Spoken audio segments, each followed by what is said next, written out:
জুলাই অভ্যুত্থান পরবর্তী অবস্থায় প্রত্যেকটা ইউনিভার্সিটিতে একটা রিফরমেশন হয়েছে।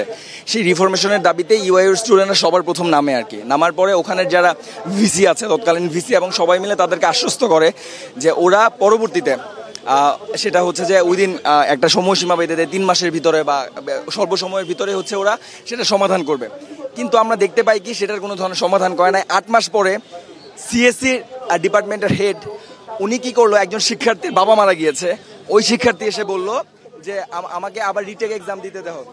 রিটেক দেওয়ার ক্ষেত্রে থেকে রিটেক দিয়ে বাট ওই ধরনের কোনো ধরনের সমাধানের দিকে ওরা যায় নাই।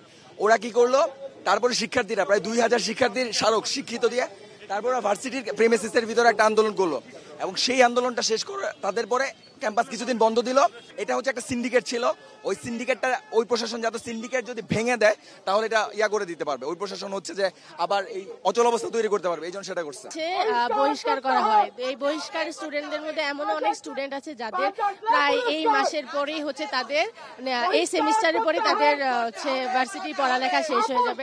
অনেক স্টুডেন্ট আছে 8 সেমিস্টারে আছে, আবার আরো মানে প্রায় 20-25 জনের মতো স্টুডেন্টকে তারা বহিষ্কার করা হয়।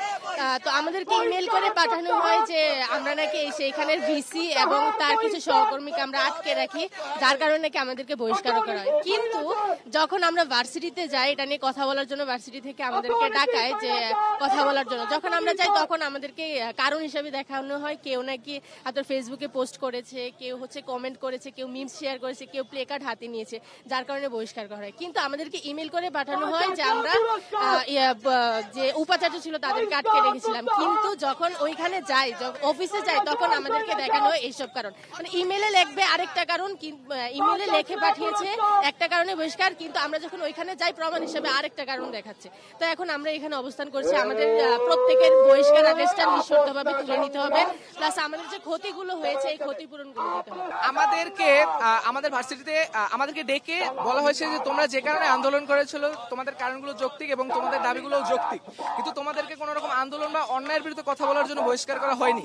তাহলে আমাদেরকে কেন বহিষ্কার করা হয়েছে? আমাদেরকে বহিষ্কারের করার রিজন আমাকে দেখানো হয়েছে যে আমি বিসির বিরুদ্ধে কেন একটা কমেন্ট করেছি। আমার এক সহপাঠীকে বহিষ্কার করা হয়েছে, অথরিটিকে ফেসিস্ট কেন বলছে। আমার আরেক সহপাঠীকে বহিষ্কার করা হয়েছে, সে কেন ভার্সিটির বিরুদ্ধে মিম শেয়ার দিয়েছে। আমাদের আরেক সহপাঠীকে বহিষ্কার করা হয়েছে, সে কেন ভার্সিটির সংস্কারের জন্য একটা কবিতা লিখেছে। এটা ভার্সিটির নাম নাকি খারাপ হচ্ছে। ইভেন আমাদের এক সহপাঠী ওই আন্দোলনের সাথে সম্পৃক্তই ছিল না, তাকে ভুলে শোকজ দিয়েছে এবং তাকে রিজন দেখানো হয়েছে তার শোকজের ইমেইলে রিপ্লাই কেন আমাদের মতো হয়েছে।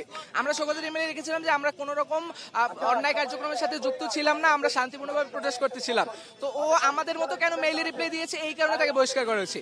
আমাদের এক মেয়ে সহপাঠীকে বহিষ্কার করা হয়েছে শুধু প্ল্যাকার্ড নিয়ে হাতে দাঁড়িয়ে থাকার জন্য, তাকে সিসিটিভিতে দেখতে পেয়েছে এই কারণে। এভাবে আরো বিভিন্ন ফালতু রিজনে আমাদেরকে বহিষ্কার করা হয়েছে এবং আমরা ইউজিসি থেকে শুরু করে মন্ত্রণালয় থেকে শুরু করে ছাত্র নেতা থেকে শুরু করে উপদেষ্টা থেকে শুরু করে সব জায়গায় আমাদের এই অন্যায় বহিষ্কার নিয়ে গিয়েছি, দৌড়ি করেছি।